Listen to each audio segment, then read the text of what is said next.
Hello beautiful family, fans, ndabakunda cyane, ikaze nanone kuri The Shinex, aho tugenda tuganira kuri byinshi bitandukanye, amakuru meza ariko kandi ari positive. Ntabwo hano tujya mu bintu bya negativity, hano celebrating love. Niyo mpamvu uyu munsi wa none tugarutse nanone n'undi muryango mwiza w'intangarugero hano i Kigali.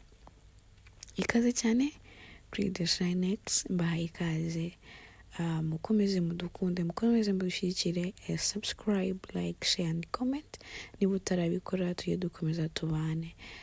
Kuri uyu munsi rero uwo muryango tujye kuganiraho ni umuryango wa Gerard Mbabazi, Rweme Gerard Mbabazi ndetse na Uwase Alice. Tujye kuganiraho iki, n'icyo baziho, n'icyo babigiraho, byose ni muri iyi video. Just uyirebe uyirangize. Stay tuned, ndabakunda cyane. Welcome to The Shinex. Kuba atari babizi cyane, Gerard Mbabazi cyangwa se Rweme Mbabazi yakoze ari umunyamakuru wa RBA, ariko kuri ubu ntabwo akiri umunyamakuru kuko yabaye asezeye kubw'impamvu ze ndetse zirimo na business. So Gerard Mbabazi n'umugabo wubatse ufite umugore witwa Uwase Alice, ndetse kuri ubu akaba afite n'abana babiri, aho baherutse kwibaruka umwana wabo wa kabiri. Gerard Mbabazi and Uwase Alice bakoze ubukwe ku itariki 5 z'ukwezi kwa kane mu mwaka wa 2021. Kuri ubu bakaba bamaze imyaka 3 babana byemewe n'amategeko nk'umugabo n'umugore. Nk'uko Gerard Mbabazi yigeze kubitangaza, yavuze ko yahuriye na Alice muri kiliziya ubwo bari bagiye gusenga. Bahuriye muri kiliziya, n'ubwa mbere mu mateka cyangwa se n'ubwa mbere byaba byaravuzwe muri love story ko abantu bahurira mu rusengero. Ni iby'agaciro kandi Imana koko igenda ibigaragaza nk'uko mugenda mubibona cyane. So uyu muryango rero nk'uko nabivuze ni umuryango w'abantu 4, abana babiri, umugore n'umugabo aribo Gerard Mbabazi ndetse na Uwase Alice. Iyi couple rero impamvu ariyo najeho kugira ngo tuvuge uyu munsi, ni couple nziza cyane kandi couple y'intangarugero mu mujyi wa Kigali cyangwa se mu Rwanda hose muri rusange. Ni umuryango utazigera wumvamo amakimbirane. Bamwe mu byamamare cyangwa abantu bagiye baramenyekanye usanga bashakana, ariko nyuma y'igihe gito runaka ukajya kumva divorce, ukumvamo gutandukana, ukumvamo amakimbirane. Ariko kuri aba ngaba ni itandukaniro, niko nabivuga, ni itandukaniro nk'uko tugiye kugenda tubibona. Mwebwe mukomeze munkurikire, tubane twumve love story iryoshye y'urukundo rwa Alice ndetse na Gerard Mbabazi.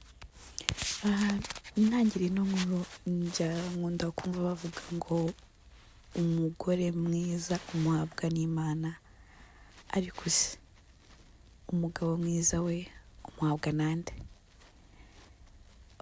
Twibitindaho rero katwikomereze n'inkuru ya Gerard Mbabazi ndetse na Uwase Alice.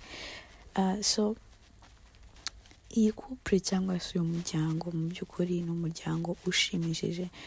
Yego tujya tuvuga ko cyangwa se tujya tubyumva bavuga ko urugo rwiza ruba ruhari kubera umugore mwiza, ariko kandi njye nemera ko n'umugabo mwiza abigiramo uruhare kugira ngo umuryango cyangwa se urugo rwishime.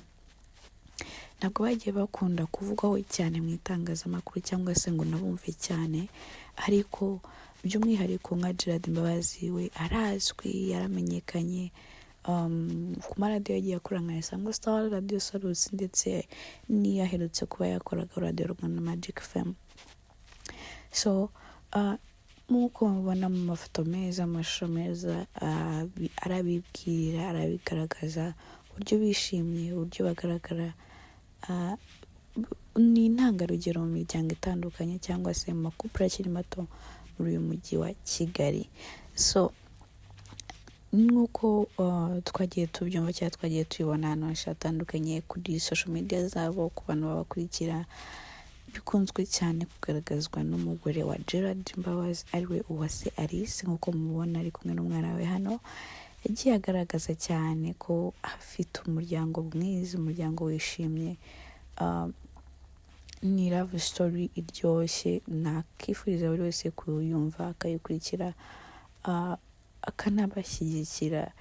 Kandi icyo mba nazaniye izi nkuru ni uko hari abantu batakizera mu rukundo, bumva ko ibintu byacitse, bumva ko nta bantu bazima bakibaho, ariko trust me, abantu bazima baracyabaho. Wizeye ugasenga wizeye, uwawe urabubona kandi aza uko wamusengeye. Tujye dukomeza kwizera mu rukundo kandi tubone ko byose bishoboka, nk'uko tudahwema kubigaragarizwa cyangwa tudahwema kugenda tubyerekana ko hari ingo zikiriho kandi nziza zishimye. Nyiri kuvuga rero kuri love story, reka munyemerere ngaruke kuri Rwema Mbabazi uherutse gusezera kuri RBA, hanyuma bigahwihwiswa ko ari uko adashaka gukorana na Sandrine Isheja Butera. Gerard Mbabazi rero aherutse kunyomoza aya makuru avuga ko ari ibihuha, avuga ko ari uko we gifite izindi gahunda zitandukanye zirimo business, ndetse ko ku bari babizi ko azasezera mu kwa kane, bikaba bitarakunze, ahubwo biba ngombwa ko asezera muri uku kwezi gushize. Reka mbumvishe video rero cyangwa se amajwi Gerard Mbabazi ari bubyitangariza. Ni za commentaire abantu bagenda bishyiriraho, use wakwanga gukorana n'umuvandimwe gute? Ntabwo bishoboka. Nta naho bihuriye pe. Wenda ku bantu babizi barabizi ko Jene ifite gahunda yo gusezera. Ndumva no kwivuga bisekeje ofete. Reka tubigire clear, ibyo bintu rwose ntabwo ari byo, binateye n'isoni no kubyumva. Abantu bagenda babivuga baguhamagara bati se mwagize ibibazo muri RBA ko mugendeye rimwe, anitumva ko yagiye muri Kiss FM, wabivuze nanjye ngiye mu byanjye, gusumva ibyo bintu byabo bihuriye koko. Ntibonge kubitekereza gutyo, ntabwo ari byo. Kandi bajya bamenye ko jye nabanye neza pe, nabanye neza muri RBA, uvuze ngo mpavuye bitari amahoro, nanjye nabifitemo uruhare, you know. Ari boss mukuru ari wungirije, bose ziko twabanye neza, kandi bari bazi ko ikintu gihe ngomba gusezera bitari uko runaka yaje, no oya rwose. Yego ntabwo ari iki, siko ngenda. Basi wakoze cyane. Wakoze cyane Gerard, amahirwe menshi. Merci. Murabyumvise rero, dukomoze nanone rero ukuntu yavuze agenda abana neza n'ibyo pe.